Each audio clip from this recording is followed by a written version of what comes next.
Salut, moi c'est Anne-Sophie et aujourd'hui on va voir un concept qui est vraiment très utile quand tu crées des images et des vidéos avec l'intelligence artificielle. C'est la consistency ou la cohérence visuelle. Alors ça a l'air compliqué comme ça, mais ne t'inquiète pas, c'est très simple et tu vas voir, c'est vraiment très pratique si tu dois créer des images et des vidéos avec des décors et des personnages récurrents. On voit ça tout de suite ensemble. Alors pourquoi c'est important? D'abord, c'est comme si tu lisais une BD, si tu regardais une vidéo animée, une storytelling, et que tout d'un coup, ton personnage a complètement changé d'aspect, de vêtements, de lieu, on ne le reconnaît plus. Et là, tu es perdu. Et donc, tu ne vas pas être captivé par l'histoire. C'est vraiment là où la consistency va rentrer en jeu. Essayer de garder une cohérence visuelle pour garder captivé ton spectateur. Alors, pour que tu comprennes, j'ai imaginé les aventures d'une jeune aventurière, une jeune super-héroïne, et je l'ai appliquée dans Créa, sans aucun autre réglage, simplement en générant à quelques minutes d'intervalle. Et tu peux voir que le résultat est globalement assez différent. Alors pourquoi ça arrive? Parce qu'en fait, l'intelligence artificielle, l'outil, va sans cesse réinventer les visages, les postures, le style. Quelques rappels avant de te lancer. En fait, la cohérence, elle va passer par plusieurs niveaux. D'abord, ça va être le choix de ton outil. Et on va te conseiller d'en choisir un en particulier. Enfin, un seul. Ensuite, ça va être aussi au choix de ton outil. Ça va vraiment être de fixer ton style, ton modèle. Tu verras pourquoi. Et enfin, on se focalisera sur cette partie. Ça va être la cohérence de ton personnage. De ton personnage principal ou de tes personnages. Alors pour que tu comprennes l'importance de l'outil et du style, j'ai réutilisé le même prompt et en fait je l'ai appliqué dans plusieurs outils. Et tu vois qu'avec Créa, Dream Studio, Leonardo, le résultat est globalement assez différent. C'est pour ça, et tu as dû le voir dans les tutoriels précédents, on va souvent te conseiller d'utiliser un outil principal pour la génération de tes images et de te focaliser sur le même modèle à chaque fois, quitte à le répéter dans tes prompts si les options ne sont pas proposées en paramètres avancés. Alors maintenant, je vais te proposer des solutions justement pour garder une cohérence de ton personnage. Pourquoi le personnage? Parce que c'est ce qui va être le plus difficile euh, pour obtenir une cohérence. Surtout sur des personnages qui vont avoir un aspect humain. Peut-être un peu plus que des personnages avec un aspect cartoon euh, ou animal. Et surtout pour des personnages avec un style plutôt réaliste, photographique. Parce qu'on va avoir plus de détails sur le visage. Alors je vais te proposer trois solutions. La première, ça va être d'utiliser la plus basique, hein, une description détaillée de tout simplement de ta photo. Alors petit préambule avant, vraiment réfléchis bien avant la génération de ta première photo, celle que tu vas choisir. Elle est vraiment très importante parce que c'est elle qui va servir à la génération de toutes les autres images de tes personnages. Donc fixe une image, mais avant de la choisir, réfléchis bien, puisque ça va être l'image que tu vas conserver sur tout le reste de ton aventure, de ton histoire. Donc, trois solutions. La première, ça va être d'utiliser une description détaillée de cette photo que tu auras figée, que tu vas utiliser pour tout le reste. Et tu vas pouvoir t'aider d'outils pour le faire. Et cette description, tu vas pouvoir l'utiliser sur la génération de toutes les autres images avec des variations. La deuxième solution, ça va être toujours avec cette image que tu vas figer, ça va être de modifier éventuellement juste des éléments ou le background. Si vraiment tu veux garder une vraie cohérence visuelle, c'est-à-dire un visage identique d'une image à une autre, il peut y avoir des solutions. Enfin, la troisième solution, ça va être de te montrer des outils qui ont quand même des options intégrées qui vont te permettre d'utiliser la consistency pour t'aider. Alors pour ta description détaillée, tu peux utiliser l'aide par exemple de ChatGPT ou de Gemini. Tout simplement de cette manière. Tu vas donc aller uploader la photo que tu as choisie. Donc moi je garde la photo voilà que j'ai générée de cette super héroïne et je vais simplement lui demander de me faire une description détaillée. Et tu vois, ChatGPT me donne une description avec tout ce dont j'ai besoin. La description euh, du visage, la description du costume, de la lumière, du style, etc. Et donc ça, je vais pouvoir l'utiliser pour générer mes images. Et tu vois, dans l'outil Créa, j'ai tout simplement réutilisé le prompt que m'a donné ChatGPT en mettant une petite variation sur le décor. Et tu vois que le résultat est quand même globalement super intéressant. Le personnage reste vraiment très proche. Et pourtant, il m'a bien rajouté un nouveau décor.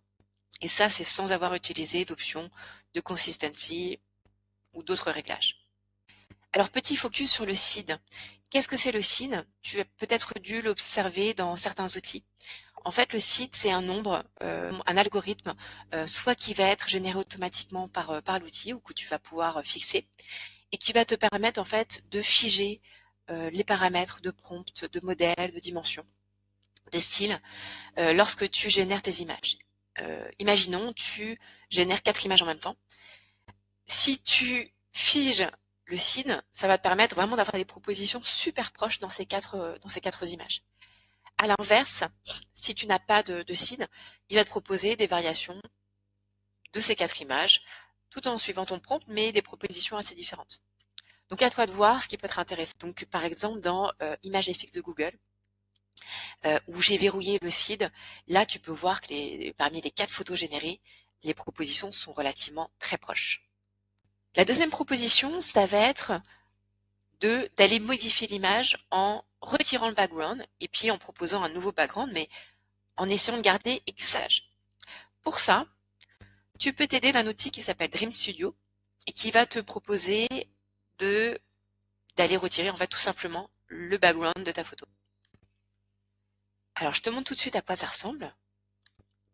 Donc là tu vois, je suis dans l'outil Dream Studio et j'ai uploadé ma photo. Et là en fait tu vas voir un petit onglet Remove Background qui va te permettre en fait tout simplement d'aller détourer la photo, de retirer entièrement le background. Et la prochaine étape, ça va être de proposer un nouveau background. Et dans Créa, tu as justement une fonction d'éditeur qui va te permettre de réaliser ça. Alors à quoi ça ressemble? Je te montre ça tout de suite. Donc ici, tu as une fonction Edit. Là, tu vas aller pouvoir uploader ta photo. Et quand tu as uploadé ta photo, donc qui est déjà détourée, tu vas pouvoir aller dans Change Region et tu as un petit pinceau ici. Il te suffit ensuite d'aller peindre tout le contour. Alors là, je vais faire très court, donc je vais te montrer le résultat directement. Tu vas bien passer partout. Et ensuite, une fois que tu as fait vraiment tout le tour, donc là, j'ai pas tout fait, mais n'hésite pas vraiment à passer tout autour, toutes les zones blanches autour du personnage, quitte à le passer un petit peu sur les cheveux ici. Et puis tu vas mettre background, voilà, la description que tu veux en background, et tu vas générer.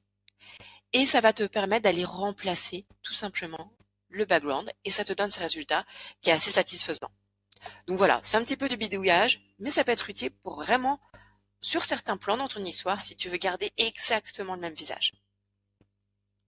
La troisième solution, ça va être en fait de passer par des outils qui vont te proposer directement cette solution pour fixer cette consistency. Alors, il y a plusieurs outils, je te le disais, qui proposent déjà ça. Simplement, souvent, les outils sont accessibles en payant pour cette fonction. Donc moi, j'ai trouvé des outils comme par exemple Créa qui vont te proposer quelques options. Je te montre ça tout de suite. Dans Créa, tu vas pouvoir uploader une image pour référence et on va utiliser un système. Donc ici, tu as donc j'ai importé ma photo et puis j'ai rajouté tout simplement mon prompt. Donc oublie pas aussi de bien te mettre en 16/9. Et donc tu vas voir, tu as un système de curseur de 0 à 1. Voilà ce que je te conseille. En termes de curseur, le 1, c'est le maximum. C'est-à-dire que l'image va être suivie de manière très fidèle. Tu as presque un remake de la même image avec très peu de variations. Donc c'est pas forcément très intéressant. Le niveau qui va être plus intéressant, c'est le niveau intermédiaire à 0,5, où là l'image va servir d'inspiration pour le style et les traits du personnage, mais le décor ou l'action demandée dans le prompt a plus de liberté. Enfin, tu vas avoir le curseur à 0,1, 0,3, donc qui va avoir une faible influence, c'est-à-dire que l'image influence surtout le style visuel général, l'apparence du personnage, mais le prompt dicte plus fortement la scène et la composition. Donc voilà ce que ça donne. Donc Si tu utilises un curseur à 1, comme tu peux le voir, dans Créa, le résultat va être globalement très proche. Le décor ne change pas et le personnage change un tout petit peu mais reste globalement assez proche. Donc pas forcément intéressant. À 0,5, le décor a bien été changé et le personnage reste vraiment très proche. Et à 0,26 peu, mais comme tu le vois, le décor a un peu plus de détails. Donc voilà, le prompt a été un peu pris en compte sur le décor. Alors maintenant, on va voir dans Dream Studio, il propose un upload de référence image, donc ça reste un peu proche de ce qu'on a vu dans Créa, avec un curseur de référence strength. Donc tu vas voir ça tout de suite. Donc là, dans Dream Studio, j'ai mis le curseur à 0,5 avec un prompt détaillé où je lui ai juste demandé de changer l'émotion en plus d'un décor. Donc je lui ai mis le même décor de forêt que précédemment dans Créa. Et en plus, je lui ai demandé de rajouter une émotion où ma super-héroïne est plutôt heureuse. Et comme tu peux le voir, bah, Dream Studio a bien pris en compte mon prompt sur l'émotion. Donc là, tout en gardant une cohérence assez proche, hein, assez bluffante du personnage. Donc là, elle est bien heureuse, mais par contre, comme tu peux le voir, le background n'a pas été changé. Donc l'outil va être intéressant, mais malheureusement, va surtout être focus sur le personnage. Donc tu vois dans l'outil, ça va ressembler à ça. Donc là, j'ai uploadé ma photo. Là, je mets mon prompt et j'ai ce curseur que je vais placer à, alors c'est 50%, voilà, entre 0 et 100%. Donc, je vais le laisser à 50% et ça me génère donc une image assez proche en termes de personnage, mais surtout focus sur le visage et pas forcément sur le décor. Donc maintenant, je vais te présenter un outil, pour moi, c'est un peu mon préféré sur l'option de consistency. Ça va te proposer un upload de référence caractère, donc tu vas télécharger une photo et tu vas pas avoir besoin de faire d'autres réglages, hein, ça va se faire automatiquement. Je te montre ça tout de suite. Donc tu vois le résultat final et puis après je te montrerai dans l'outil. Donc j'ai uploadé ma photo en référence caractère et comme tu peux le voir, j'avais mis un prompt qui englobait pas mal de choses avec des variations sur par rapport au prompt original sur l'action, c'est-à-dire que je lui ai demandé que mon personnage soit en train de voler. J'ai demandé sur l'émotion, que le personnage soit plutôt heureux. J'ai aussi demandé une variation sur la position. Donc, j'ai voulu me positionner un petit peu en dessous par rapport à une caméra face par rapport à mon image initiale. Et comme tu peux le voir, le résultat est quand même assez satisfaisant. Et j'obtiens vraiment une cohérence en termes de personnage assez bluffante. Je te montre tout de suite dans l'outil ce que ça donne. Donc là, tu vois ici, j'ai téléchargé ma photo hein, de base et puis ça me l'a analysé et ça m'a gardé le visage. J'ai mis mon prompt et ensuite j'ai tout simplement fait générer. Donc là j'avais fait plusieurs essais et comme tu peux le voir, bah, le résultat est quand même assez satisfaisant. Alors, quelles vont être les limites de l'outil? J'ai dû forcer un petit peu au niveau des positions. C'est-à-dire que l'outil a tendance à se focaliser sur la position. Tu vois, ma photo initiale, elle est plutôt face caméra. Et dans mes premiers essais, bah, l'outil va reproduire un peu cette vue-là. Donc j'ai dû insister un peu plus dans mon prompt sur la position pour obtenir une position vue de dessous. Autre limite, ça va être sur ta photo. C'est-à-dire que ça va fonctionner uniquement si ta photo comporte des personnages, des visages. Sinon, bah, il n'y aura pas de référence caractère. Ça ne va pas fonctionner. Enfin, attention aussi si ta photo que tu vas utiliser en référence caractère comporte plusieurs personnages. Imaginons mon aventurière, j'ai décidé de faire une image avec son papa, sa maman. Si ton prompt ne met pas ne détaille pas plus d'importance d'un personnage à un autre, lui, le référence caractère va en prendre un en particulier et tu vas te retrouver avec des choses un peu bizarres, c'est-à-dire que le papa, la maman peuvent avoir le même visage que mon personnage. Donc il va falloir un peu que tu joues dans le prompt pour essayer de mettre plus en valeur ou minimiser l'importance des autres personnages.